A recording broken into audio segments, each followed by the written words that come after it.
শান্তিপুর গ্রাম, এক অলস বয়ে চলা নদী আর দিগন্ত বিস্তৃত সোনালী পাটের ক্ষেতের মাঝে বাস করতেন মিষ্টির কারিগর হারান কাকু। তার ছোট দোকানটি সবসময় এলাচ আর মিষ্টি রসে ম ম করত। প্রতি সন্ধ্যায় একদল শিশু ভিড় করত তার কাছে, আর তিনি অমলিন হাসিতে বিলিয়ে দিতেন মিষ্টান্নের সুধা। কিন্তু তার এক বিচিত্র নিয়ম ছিল, কারো প্রবেশাধিকার ছিল না তার গোপন রান্নাঘরে। নবীন নামে এক দুঃসাহসী কিশোরের চোখে ধরা পড়ল সেই রহস্যের হাতছানি। এক ঝড়ের রাতে হারান কাকু অসুস্থ হয়ে নবীনের হাতে তুলে দিলেন তাঁর সযত্নে রাখা চাবি।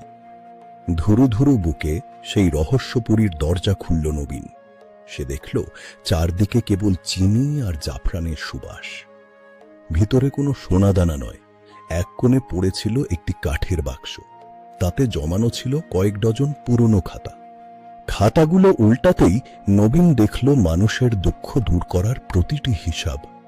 তিনি বুঝতে পারলেন হারান কাকু ধনী ছিলেন কারণ তিনি দিতে জানতেন। নবীনও শুরু করল এক নতুন পথ চলা। হারান কাকুর সেই ভালোবাসার গল্প ফুরিয়ে গেল না। কিছু উত্তরাধিকার তো কেবল মালিকানার জন্য নয়, এ হলো বহমান এক পবিত্র ঐতিহ্য।